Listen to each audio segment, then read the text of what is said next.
Bem-vindo ao canal e audiolivro. Conheça a plataforma Odyssey, onde disponibilizamos audiolivros exclusivos. Acesse agora odyssey.com/e-audiolivro. Conto Guerra Fria, de Arthur C. Clarke. Uma das coisas que fazem as histórias de Harry, por vezes tão diabolicamente convincente, é a verossimilhança dos detalhes. Veja, por exemplo, este caso. Verifiquei os lugares e as informações o mais acuradamente possível. Tinha que fazê-lo para poder escrever este relato. E tudo se encaixava em seu lugar. Como explicar isso, a não ser que, bem, julguem vocês mesmos. Tenho observado várias vezes, começou Harry, como pequenos e sedutores retalhos de informação aparecem nos jornais e, às vezes, anos depois, a gente se depara com a continuação. Acabei de esbarrar com um exemplo maravilhoso. Na primavera de 1954, apurei a data. Dia 19 de abril, foi noticiada a presença de um iceberg ao largo da costa da Flórida. Lembro-me de ter reparado no item e achado bem estranho. Vocês sabem que a Gulf Stream nasce nos estreitos da Flórida, e não pude compreender como um iceberg tinha chegado tão ao sul sem derreter. Tratei de esquecer a coisa toda imediatamente, pensando tratar-se de mais um desses exageros que os jornais publicam quando não têm novidades. Então, cerca de uma semana atrás, encontrei um velho amigo que tinha sido capitão da Marinha de Guerra dos Estados Unidos, e ele me contou a espantosa história inteirinha. É uma narrativa tão fantástica que acho que deve ser melhor conhecida. Embora esteja certo que muita gente, simplesmente, não vai acreditar nela. Qualquer um de vocês que esteja familiarizado com os assuntos internos americanos, deve saber que a reivindicação da Flórida de ser o Estado do Sol é fortemente disputada por alguns dos demais 49 membros da União. Não creio que Nova York, Maine ou Connecticut sejam sérios concorrentes, mas o Estado da Califórnia considera a pretensão da Flórida quase uma afronta pessoal, e está sempre fazendo o máximo para refutá-la. Os habitantes da Flórida revidam, apontando os famosos SOGs asterisco de Los Angeles, e então os californianos perguntam com delicada preocupação: não está na época de vocês terem outro furacão? E o pessoal da Flórida responde: vocês podem contar conosco quando quiserem descansar dos terremotos. Asterisco smoke, fumaça, e og, cerração, neblina espessa e escura, contendo vapores e produtos químicos, altamente nocivos à saúde, nota do editor. E por aí vai, e é nesta altura que meu amigo, o capitão Dawson, entra na jogada. O comandante tinha servido no setor de submarinos, mas agora estava reformado. Estava trabalhando como consultor técnico num filme sobre exploração submarina, quando, um dia, foi abordado por alguém com uma proposta muito curiosa. Não vou afirmar que a Câmara do Comércio da Califórnia estivesse por trás de tudo, porque poderia ser processado. Mas vocês podem fazer suas conjecturas. De qualquer maneira, a ideia era tipicamente uma concepção hollywoodiana. Assim pensei a princípio, mas depois lembrei-me que nosso velho amigo Lord Dunsany já tinha usado um tema semelhante num de seus contos. Talvez o patrocinador californiano fosse, como eu, um admirador de Jorkins. *** famoso autor de King of Elfland's Daughter e outros romances fantásticos. Nota do editor: o esquema era delicioso em matéria de descaramento e simplicidade. Uma importância substancial foi oferecida ao capitão Dawson para pilotar um iceberg artificial até a Flórida. Com um bônus especial, se desse um jeito de encalhá-lo em Miami Beach no auge da temporada. Não preciso dizer que o comandante aceitou alegremente. Era natural do Kansas e por isso, podia encarar a coisa friamente como uma simples proposta comercial. Reuniu uma parte de sua antiga tripulação e fê-los jurar segredo. Depois de muito esperar pelos corredores de Washington, conseguiu obter um submarino obsoleto, emprestado a curto prazo. Aí foi até uma grande companhia de ar-condicionado e convenceu-os de seu crédito e sanidade mental, conseguindo que instalassem uma fábrica de gelo numa grande redoma no convés do submarino. Como seria preciso uma quantidade impossível de energia para fabricar um iceberg sólido, mesmo pequeno, foi necessário transigir um pouco. Haveria uma cobertura de cerca de 50 centímetros de espessura de gelo, mas Freda Frígida, como foi batizado, teria que ser oca. Ficaria muito impressionante vista de fora, mas não passaria de um característico cenário de Hollywood para quem estivesse nos bastidores. De qualquer maneira, ninguém veria seus segredos mais íntimos, a não ser o comandante e seus homens. Seria deixada à deriva quando os ventos e as correntes fossem favoráveis e duraria o suficiente para causar o alarma e o desespero previstos. Havia, é claro, uma infinidade de problemas práticos a serem solucionados. Levaria vários dias de congelamento constante para se criar Freda, que deveria ser lançada ao mar o mais próximo possível de seu objetivo. Isto queria dizer que a base do submarino, ao qual chamaremos Merlin, não podia ser muito longe de Miami. Pensou-se nas queis da Flórida, mas estas foram logo rejeitadas. Já não havia descrição possível nelas. Os pescadores eram em maior número que os mosquitos e um submarino seria notado imediatamente. Mesmo que fingissem estar meramente fazendo contrabando, não se dariam bem, portanto este plano foi rejeitado. Havia outro problema a ser levado em consideração. O mar, por toda a costa da Flórida, era extremamente raso, e se bem que o calado de Freda fosse apenas de meio metro, todo mundo sabe que a maior parte de um iceberg honesto fica abaixo da superfície. Não ia ser muito verossímil um enorme iceberg navegando em 50 centímetros de água. Seria entregar o jogo na hora. Não sei exatamente como o comandante resolveu esses problemas técnicos, mas creio que fez vários testes no Atlântico, fora das rotas dos navios. O iceberg noticiado nos jornais era uma de suas primeiras criações. Incidentalmente, Freda e sua família não representavam um perigo para a navegação pois, sendo ocas, quebrar-se-iam com o impacto. Finalmente, todos os preparativos foram concluídos. O Marlin estava ancorado no Atlântico, a alguma distância ao norte de Miami, com seu equipamento de fabricar gelo trabalhando a todo vapor. Era uma noite clara, e linda com uma lua crescente mergulhando a cesta. O Marlin não tinha luzes de navegação, mas o capitão Dawson estava mantendo uma vigilância severa sobre outras embarcações. Numa noite como aquela, poderia evitá-las sem ser descoberto.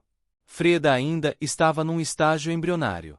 Creio que a técnica usada era inflar um grande balão plástico com ar supergelado e regá-lo com água até se formar uma crosta de gelo. O balão era removido quando o gelo estivesse bastante espesso para sustentar-se sob seu próprio peso. Gelo não é um bom material de construção, mas Freda não precisava ser muito grande. Um pequeno iceberg podia ser tão desconcertante para a Câmara do Comércio da Flórida quanto um pequeno bebê para uma dama solteira. O capitão Dawson estava na torre de comando, observando sua tripulação trabalhar com as mangueiras de água gelada e jatos de ar glacial. Estavam agora bem habilidosos naquela função pouco comum, e se deliciavam com alguns toques artísticos. Assim mesmo o comandante teve que sustar algumas tentativas de reproduzir Marilyn Monroe em gelo, se bem que tenha arquivado a ideia para futura referência. Logo depois da meia-noite, um relâmpago iluminou o céu ao norte, chamando sua atenção, e ele se virou ainda a tempo de ver um clarão vermelho morrer no horizonte. Caiu um avião, comandante! Gritou um dos vigias. Acabei de vê-lo espatifar-se. Sem hesitar, o comandante gritou para a sala de máquina e fixou o curso para o norte. Ele tinha reparado bem no clarão e calculou que não estaria a mais de alguns quilômetros. A presença de Freda cobrindo a maior parte da popa do submarino não afetaria muito sua velocidade, e de qualquer modo, não havia jeito de livrar-se dela rapidamente.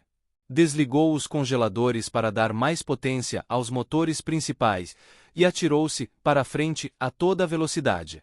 Cerca de 30 minutos depois, o vigia, usando poderosos binóculos noturnos, localizou alguma coisa na água. Ainda está flutuando, disse. É uma espécie de aeronave mesmo, mas não vejo sinal de vida. E parece que as asas despencaram. Mal acabará de falar quando outro vigia deu alarme.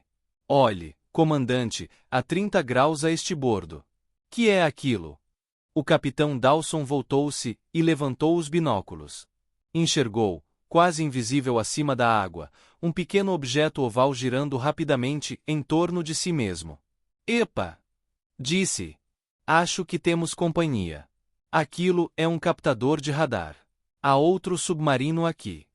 Então animou-se consideravelmente. Talvez possamos ficar fora disso afinal. Observou para o seu imediato. Vamos ver se iniciam a operação de salvamento e caímos fora. Pode ser que tenhamos de submergir e abandonar Freda. Lembre-se que, a essa altura, já nos localizaram no radar. É melhor diminuir a velocidade e nos comportarmos como um iceberg de verdade. Dawson concordou e deu a ordem. O negócio estava se complicando, e qualquer coisa podia acontecer nos minutos seguintes. O outro submarino teria tomado conhecimento do Marlin apenas como um sinal na tela do radar. Mas logo que levantasse o periscópio, seu comandante ia começar a investigar. Aí ia ser fogo na roupa. Dawson analisou a situação. A melhor tática, decidiu, seria utilizar ao máximo sua camuflagem original. Ordenou que manobrassem o Marlin de forma a sua popa apontar para o ainda submerso desconhecido. Quando este emergisse, seu capitão ficaria muito surpreso vendo um iceberg.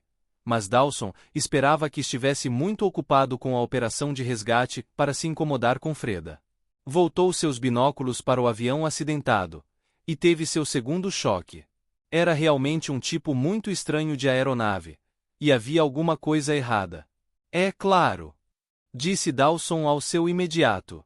Eu já devia ter pensado nisso. Aquela coisa não é absolutamente um avião. É um míssil da base em Cocoa. Olhe, você pode ver as boias de flutuação. Devem ter se inflado com o impacto. Aquele submarino estava esperando para levá-lo de volta.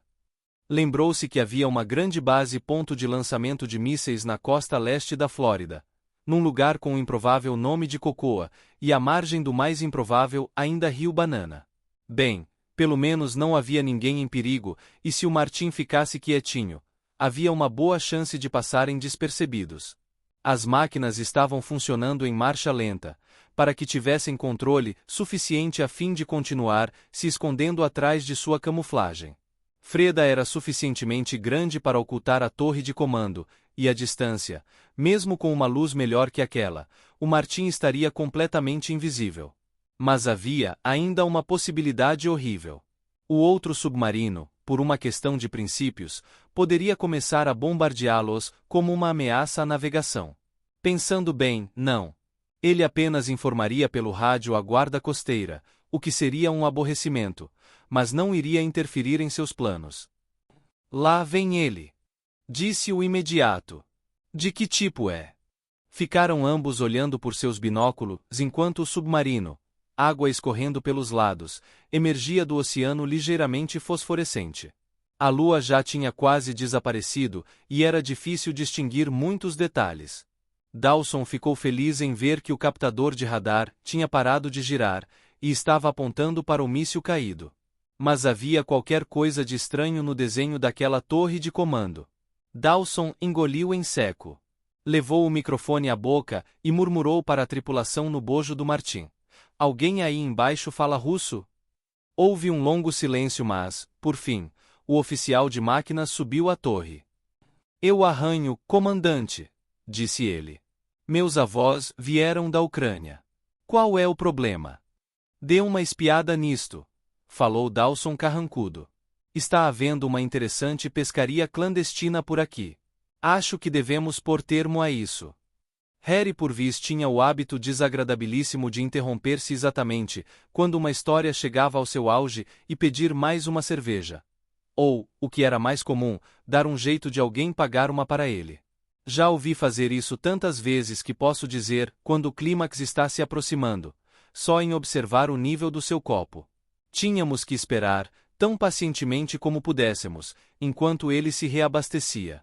Quando a gente se detém para pensar, disse ele absorto, foi um azar danado que o capitão daquele submarino russo teve. Acho que devem tê-lo fuzilado quando voltou a Vladivostok, ou seja, lá de onde veio. Que tribunal de inquérito acreditaria em sua história? Se foi burro bastante para falar a verdade, deve ter dito: estávamos ao largo da costa da Flórida, quando um iceberg gritou para nós em russo: queiram nos desculpar, acho que isto é propriedade nossa. Como, provavelmente, devia haver uns 2 homens da MVD a bordo, o pobre homem tinha que inventar alguma história. Mas qualquer coisa que tenha dito não terá sido convincente. Conforme Dawson calculara, o submarino russo fugiu em disparada assim que notou que fora descoberto. E lembrando-se que, como oficial da reserva, seu dever para com a pátria era mais importante que suas obrigações contratuais com qualquer estado isolado, o capitão do Marlin não tinha mesmo escolha em suas ações subsequentes. Resgatou o míssil, derreteu Freda e rumou para Cocoa, não sem antes enviar, pelo rádio, uma mensagem que criou uma grande agitação e lançou vários navios torpedeiros numa corrida pelo Atlântico. Talvez Ivan, o xereta, nunca tenha chegado a Vladivostok, afinal. As explicações que se seguem foram um pouco constrangedoras, mas acredito que o míssil resgatado era tão importante que não foram feitas muitas perguntas sobre a guerrinha particular do Marlin. O ataque a Miami Beach teve que ser adiado, de qualquer forma, pelo menos até a próxima temporada. Fico satisfeito em poder dizer que, mesmo os patrocinadores do projeto, apesar de terem investido um monte de dinheiro nele, não ficaram muito desapontados. Cada um deles tem um certificado assinado pelo chefe das operações navais, agradecendo por valorosos, mas não especificados serviços prestados à pátria. Estes certificados causam tanta inveja e perplexidade a todos os seus amigos de Los Angeles, que não se separariam deles por nada neste mundo. Contudo, não gostaria que vocês pensassem que o projeto ficou nisso. Vocês deveriam conhecer melhor o publicitário americano. Freda pode estar em animação suspensa, mas algum dia será ressuscitada. Todos os planos estão prontos, até os menores detalhes, como a presença acidental de uma equipe cinematográfica de Hollywood em Miami Beach, quando Freda vier navegando do Atlântico. Portanto, esta é uma dessas histórias que não posso terminar com um final bonitinho e arrumado. Já se deram as primeiras escaramuças, mas a grande batalha ainda está por vir. E isto é uma coisa que me tenho perguntado. Que será que a Flórida vai jazer aos californianos quando descobrir o que se está passando? Alguém tem uma sugestão? Fim do conto. Contribua com o canal para que possamos continuar produzindo audiolivros.